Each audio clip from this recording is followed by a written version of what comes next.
નમસ્કાર વિદ્યાર્થી મિત્રો, મારી યુટ્યુબ ચેનલ સંજય પટેલમાં આપ સૌનું હાર્દિક સ્વાગત છે. મિત્રો, આજના વિડીયોની અંદર આપણે ધોરણ 4 વિષય છે કુહુ ગુજરાતી, જેનો પાઠ 8મો, જેનું નામ છે ટમેટાની દડી રમે દાદા દાદી, તેના ભાગ 1 ની અંદર આજે આપણે પાઠ સમજૂતી અને પ્રશ્ન જવાબો વિશે શીખવાના છીએ. વિદ્યાર્થી મિત્રો, જો તમે મારી ચેનલમાં નવા હોય તો મારી ચેનલને જરૂરથી સબસ્ક્રાઇબ કરો. વિડીયો સારો લાગે તો લાઇક કરો, શેર કરો અને બેલ નોટિફિકેશન ઓન કરો, જેથી મારા આગળના નવા વિડીયો પણ આપને મળતા રહે. તેમજ વિદ્યાર્થી મિત્રો, આ પાઠની PDF જોવા માટે પ્લે સ્ટોરમાં જઈ અમારી એપ્લિકેશન વિશ્વગુરુ STD 1-12 ગુજરાતી ડાઉનલોડ કરી તમારા મોબાઈલમાં ઇન્સ્ટોલ કરો. જે તમે શરૂ કરશો તો તમને આ પ્રકારે જોવા મળશે, જેમાં બધા ધોરણની અંદર ધોરણ બતાવશે, ધોરણ પસંદ કરશો એટલે વિષય બતાવશે, વિષય પસંદ કરશો એટલે પાઠનું નામ બતાવશે. જેમાં વિડીયો ઉપર ક્લિક કરશો તો વિડીયો જોવા મળશે અને PDF ઉપર ક્લિક કરશો તો તમને PDF જોવા મળશે. તો આશા રાખું છું અમારી એપ્લિકેશન આપ સૌને ગમશે. જરૂર ડાઉનલોડ કરજો, જે એકદમ ફ્રી છે. કોઈ પણ પ્રકારના ચાર્જ વગર તમે વિડીયો અને PDF બંને જોઈ શકશો. તો ચાલો મિત્રો, હવે શરૂ કરીએ પાઠ 8મો, ટામેટાની દડી રમે દાદા દાદી, ભાગ 1. મજા કરીએ અને ગીતડું ગાઈએ. હુતું તુતું જાણે રમવાની ઋતુ, બધા મારા ભેરુઓની ધમાલ મસ્તી કરતા કરતા ખીલવાની ઋતુ. હુતું તુતું હોય શિયાળો કે વેકેશન, વરસાદે પણ રમવું, 12 મહિના ચાલતી અમારી કેવી મજાની ઋતુ. હુતું તુતું હાર નહીં કે જીત નહીં, બસ રમવા માટે રમવાનું, સૌને સૌની રમતો હોય ને કોઈ ન બાકી રહેતું. હુતું તુતું. તો વિદ્યાર્થી મિત્રો, અહીં આપણને રમત વિશે એક સરસ મજાનું કાવ્ય આપેલું છે કે જેમાં વિદ્યાર્થીઓ માત્ર રમતનો જ આનંદ છે તે બાળકો માણવા માંગે છે. તેમાં હાર કે જીત જે થાય તે ભલે થાય, શિયાળો હોય, ઉનાળો હોય, વેકેશન હોય કે વરસાદ પડતો હોય, અમારે તો 12 મહિના રમવું છે. આમ બાળ મિત્રો ધમાલ મસ્તી કરતા કરતા રમવાની વાતો અહીં કરે છે. ચાલો, હવે તમે હુતું તુતું વિશે શું જાણો છો તો કહો. તો ચાલો વિદ્યાર્થી મિત્રો, આપણે હુતું તુતું વિશે જાણીએ. તો હુતું તુતું એક પ્રાચીન રમત છે. આ રમત માટે એક નાનકડા મેદાનની જરૂર હોય છે. આ રમતમાં સામાન્ય રીતે એક ટીમમાં 7 ખેલાડીઓ રમી શકે છે. રમતા સમયે મેદાનની વચ્ચે એક રેખા ખેંચી લેવામાં આવે છે. એક ટીમના ખેલાડી રેખાની એક તરફ અને બીજી ટીમના ખેલાડી બીજી તરફ ઊભા રહે છે. એક ટીમનો ખેલાડી બીજી ટીમના ક્ષેત્રમાં હુતુતુ હુતુતુ હુતુતુ કબડ્ડી કબડ્ડી કબડ્ડી બોલતો બોલતો જાય છે. એ તેમાંથી કોઈ ખેલાડીને સ્પર્શ કરવાનો પ્રયત્ન કરે છે. જો કોઈ ખેલાડીને સ્પર્શીને એક ચાન્સમાં જ મધ્ય રેખાને સ્પર્શી લે અથવા પોતાના ક્ષેત્રમાં આવી જાય તો એ ટીમને અંક મળે છે. આ પ્રકારે રમતનો ક્રમ આગળ ચાલે છે. જે ટીમના અંક વધારે હોય છે તે ટીમ વિજેતા થાય છે. જો અંક બરાબર રહે તો કોઈ ટીમ વિજેતા ન બનતા રમત પૂરી કરવામાં આવે છે. તો આ રીતે હુતું તુતુની રમત છે તે રમવામાં આવે છે. ત્યાર પછી ઉપરના ચિત્રમાં જોઈ રમતને ઓળખો.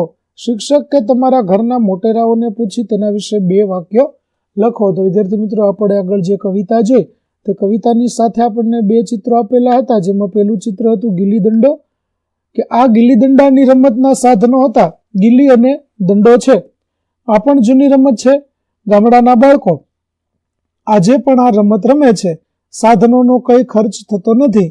તે 2 કે તેથી વધારે બાળકો રમી શકે છે. તેમાં ગિલ્લી આંખ પર વાગી ન જાય તેની કાળજી રાખવી પડે છે. બીજી રમત હતી તે હતી સાતોડિયું. સાતોડિયું રમવા 7 સપાટ નાના પથ્થર હોય છે. તે એકબીજા ઉપર ગોઠવવામાં આવે છે. તેમાં 2 ટીમ હોય છે. એક ટીમ બોલ નાખીને ગોઠવેલા પથ્થર પાડી નાખે છે. બીજી ટીમ તે ગોઠવવા પ્રયત્ન કરે છે. પથ્થર ગોઠવતાના સમયે જ ગોઠવનારને બોલ વડે સામેની ટીમ સ્પર્શ કરી દે તો તે આઉટ થઈ છે.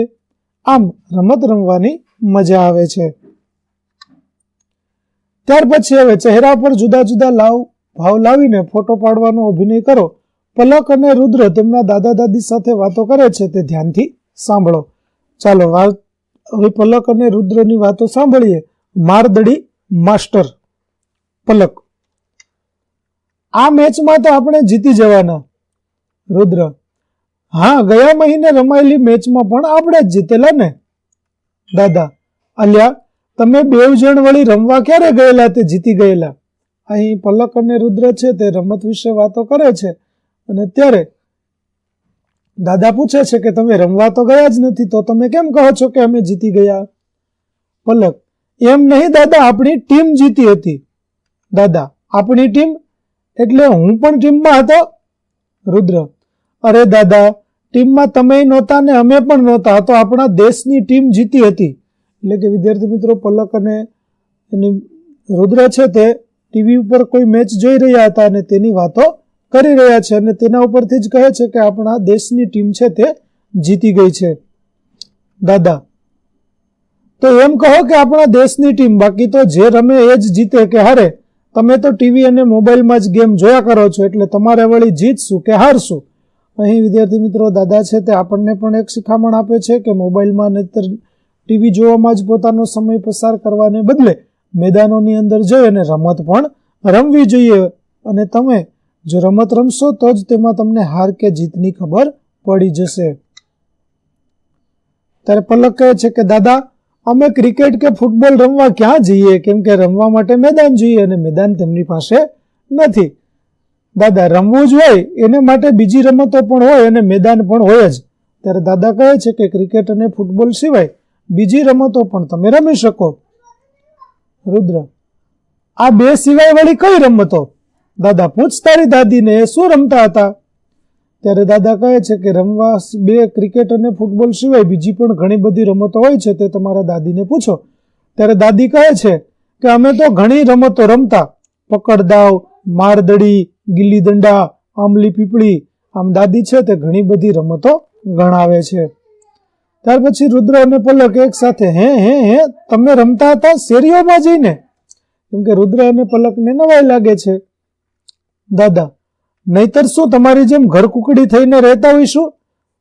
ઘરકુકડી એટલે જે ઘરે ને ઘરે રહે, બહાર ન જાય, તેને ઘરકુકડી કહેવાય. તો દાદી કહે છે કે અમે પણ રમવા માટે જતા. દાદા: બહુ મજા આવે છોકરાઓ આપણી આ બધી દેશી રમતો રમવાની. ત્યારે દાદા કહે છે કે ભાઈ, તમે જે મોબાઈલમાં અને ટીવીમાં જ રચ્યા પચ્યા રહો છો તેના કરતા બહાર જઈ અને રમવાની ખૂબ મજા આવે છે. પલક: મોઢું બગાડીને એવું જૂનું રમવામાં શી મજા આવે? દાદી: અલી, રમ્યા વગર કેમ આવું કહે છે? એકવાર રમે તો ખબર પડે ને કે મજા આવે છે કે નથી આવતી. રુદ્ર: તો અમને પણ દેશી રમતો શીખવો ને. ત્યાર પછી રુદ્ર અને પલક છે તે દાદા અને દાદીને કહે છે કે તમે અમને દેશી રમતો શીખવો કે જે જૂના સમયમાં રમાતી હતી. દાદા: ચોક્કસ, તમે એકવાર દેશી રમતો રમવા માંડો તો ચસ્કો લાગી જશે. મારદડીની રમતમાં હું એક્કો હતો અને મને કદી દડો વાગ્યો નથી અને હું દડો મારું તો નિશાન ચૂક્યો નથી. તેથી જ તો મારું નામ જ પડ્યું હતું કે મારદડી માસ્ટર. દાદાએ પોતાની મૂછ ઉપર હાથ ફેરવ્યો. દાદી: એમ? દાદી ધીમું હસીને બોલ્યા. બંને બાળકો ખરેખર. ત્યારે દાદા કહે છે કે જ્યારે અમે નાના હતા અને ત્યારે મારદડીની રમત રમતા ત્યારે મારદડીની રમતમાં મને ક્યારેય દડો વાગતો ન હતો અને હું જ્યારે દડો મારું ત્યારે નિશાન ક્યારેય હું ચૂકતો ન હતો, એટલે કે જેને ધારું તેને હું આઉટ કરી શકતો હતો. આટલું કહે અને દાદા બંધ થઈ જાય છે અને દાદી છે તે હસે છે. દાદા: એટલે સાવ એવું નહીં, એકવાર એક બહાર ગામની છોકરી આપણા ગામમાં લગ્ન પ્રસંગે આવેલી, એને મારેલો દડો મને વાગેલો, એ જબરી તાકોડી હતી. ત્યારે દાદા કહે છે કે હા, ક્યારેક એવું બને. એક વખત આપણા ગામમાં એક છોકરી બહાર ગામથી આવી હતી અને તે લગ્નની અંદર આવેલી અને રમવા આવી હતી, તો ત્યારે તેનો દડો મને લાગેલો અને તે જબરી એટલે મોટી અને તાકોડી એટલે નિશાન તાકી દે એવી. રુદ્ર: તાકોડી એટલે? દાદા: તાકોડી એટલે એવી વ્યક્તિ કે જેને તાકે એને પાડી જ દે, એટલે કે જેનું નિશાન ક્યારેય ચૂકે નહીં, તેને તાકોડી કહેવાય. પલક: દાદાની મૂછ પર હાથ ફેરવીને તો એ છોકરી માસ્ટર ગણાય, તમે નહીં.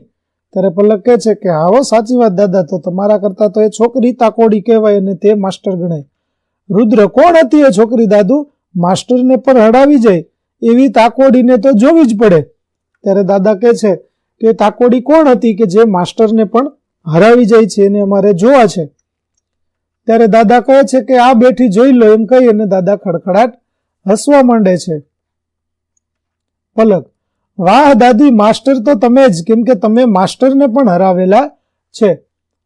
દાદા: હાર્યા ન કહેવાય હવે, કેમ કે જેને દડો વાગે એ પણ મારનારનો સાથીદાર બની જાય, પછી એ બે ભેગા થઈને જ બીજાને દડો મારે, એમ રમત આગળ ચાલે. એટલે કે તેમાં અમે હાર્યા ન કહેવાય, પણ જેને દડો અડે તે મારનાર હોય તેનો સાથીદાર બની જાય ને પછી બંને સાથે મળી અને બીજા લોકોને આઉટ કરી દે છે. પલક: દાદાની જીવનભરની સાથીદાર મારી વહાલી દાદી. રુદ્ર: જીવનભરની સાથીદાર એટલે? દાદા દાદી અને પલક ત્રણેય હસી પડ્યા. દાદા: ઓ ડબ્બુ, એ જ તમારી દાદી. ચાલો, પાઠ છે તે આપણી સમજૂતી અહીં પૂરી થાય છે. હવે આગળ આપણે વાતચીત જોઈએ. તો આ સંવાદમાં સૌથી વધુ નવાઈ ક્યારે લાગી? તો મારદડીમાં માસ્ટર એવા દાદાને દાદીએ મારેલો દડો વાગ્યો હતો. આ વાત સૌથી વધુ નવાઈ લાગી.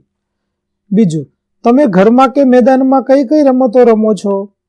તો હું ઘરે ચેસ, કેરમ બોર્ડ, ક્રિકેટ, સંતા કુકડી, સાતોડિયું, સાપસીડી, પત્તા, નદી કે પર્વત, મોબાઈલ ગેમ્સ જેવી રમતો રમું છું. ત્યાર પછી, તમને સૌથી વધુ કઈ રમત ગમે છે અને શા માટે? તો મને સૌથી વધુ કેરમ બોર્ડની રમત રમવી ગમે છે, કારણ કે તેમાં એકાગ્રતા કેળવાય છે. બીજું, તમે કોઈ નવી રમત બનાવી છે? કઈ? તો હા, મેં નવી રમત બનાવી છે 100 શબ્દોની જોડણી, ભૂલ વગર સારા અક્ષરને કોણ કેટલા સમયમાં લખી શકે તે. તો વિદ્યાર્થી મિત્રો, અહીં આપણે ટમેટાની દડી રમે દાદા દાદીનો ભાગ 1 છે તે પૂરો કરીએ છીએ. આગળના ભાગનો વિડીયો મેળવવા મારી ચેનલને જરૂરથી સબસ્ક્રાઇબ કરો, તેમજ PDF જોવા માટે પ્લે સ્ટોરમાંથી અમારી એપ્લિકેશન વિશ્વગુરુ STD 1-12 ગુજરાતી ડાઉનલોડ કરો, જેમાં આપને ધોરણ 4 તમામ વિષયના સ્વાધ્યાય સોલ્યુશન, સ્વાધ્યાય પોથી સોલ્યુશનના વિડીયોની PDF મળી રહેશે. ફરી મળીશું ભાગ 2 ની અંદર. ત્યાં સુધી આવજો.